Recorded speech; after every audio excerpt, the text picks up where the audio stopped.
عادل اپنی کمر دکھائیں گے کہ کل ان کے ساتھ پیرا فورس والوں نے جو ظلم کیا اور اب صبح سے ان کو پریشرائز کیا جا رہا ہے مختلف طریقوں سے صلح کرنے کے لیے. یہ کون ہے؟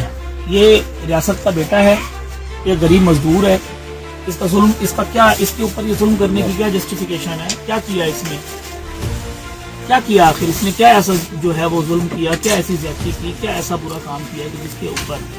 اور پیرا فورس والے انتہائی دورے معیار کے ساتھ کام کر رہے ہیں. بہاولپور شہر ابھی میں آج سے لائیو ہوں, 24 گھنٹے لائیو ہوں, اور میں دکھاؤں گا انتظامیہ کو کہ بہاولپور کے اندر, پورے بہاولپور کے اندر باقاعدہ طور پر مبینہ دھاندلی کے ذریعے, مبینہ زیادتی کے ذریعے لوگوں سے پیسے بھی لیے جا رہے ہیں, لوگوں کو غلط طریقے سے سہولت طاری کی جا رہی ہے. ریڑیاں لگی ہوئی ہیں, یونیورسٹی چوک پہ ریڑیاں لگی ہوئی ہیں, لاری اڈے پہ ریڑیاں لگی ہوئی ہیں, تمام روڈز پہ ریڑیاں لگی ہوئی ہیں, سبزی منڈی پہ ریڑیاں لگی ہوئی ہیں.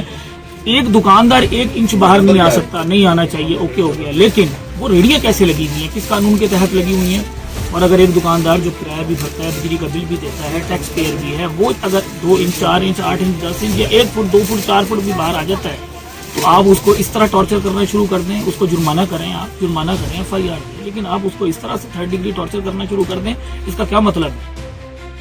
تاجر برادری اپنے آئندہ کے لاہے عمل کا بہت جلد اعلان کرے گی, اور میں اس کے اوپر انشاءاللہ متحدہ مرکزی انجمن تاجران کا نہیں صرف پوری انجمن تاجران کا بہاولپور سے اور پنجاب سے ہم انشاءاللہ اس کے اوپر اجلاس بلانے جا رہے ہیں, اور ہم اس کے اندر ہنگامی فیصلے کریں گے کہ اس طرح سے پیرا فورس کی جو زیادتی ہے, یہ جو نان پروفیشنلزم کا جو ایک طریقہ کار رائج کیا جا رہا ہے, ملک کو کیا بنانے کی کوشش کی جا رہی ہے, یہ ہماری سمجھ سے بالا تر ہے.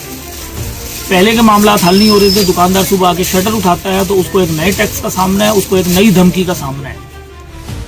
اس طرح کے حالات میں کاروبار کرنا بالکل ممکن نہیں رہا, اور انشاءاللہ میں بطور مرکزی صدر متحدہ مرکزی انجمن تاجران اور ایک عام تاجر کے یہ بات انتظامیہ کو, یہ بات اپنی حکومت کو, اپنی اسٹیٹ کو بتا دینا چاہتا ہوں کہ ان حالات کے اندر تاجر کاروبار نہیں کر سکتا. اور اس حالت کے اندر آپ جس طرح سے ملک چلانے کی کوشش کر رہے ہیں, یہ بھی میرا نہیں خیال کہ کوئی بہت ہیلدی طریقہ کار ہے, اور اس کے بھی کوئی بہت اچھے اثرات جو ہے وہ سامنے نظر آ رہے ہیں اور نظر آئیں گے. کاروبار کے حالات بالکل ختم ہو چکے ہیں, کاروباری لوگ خودکشیاں کرنے پر مجبور ہیں, اور آپ لوگوں کو 3rd ڈگری ٹارچر کر رہے ہیں اٹھا کے لے جا کر ایک آفس کے اندر. یہ کہاں کا انصاف ہے؟ ہمیں انصاف چاہیے, 100% انصاف چاہیے, اور ہر صورت میں چاہیے.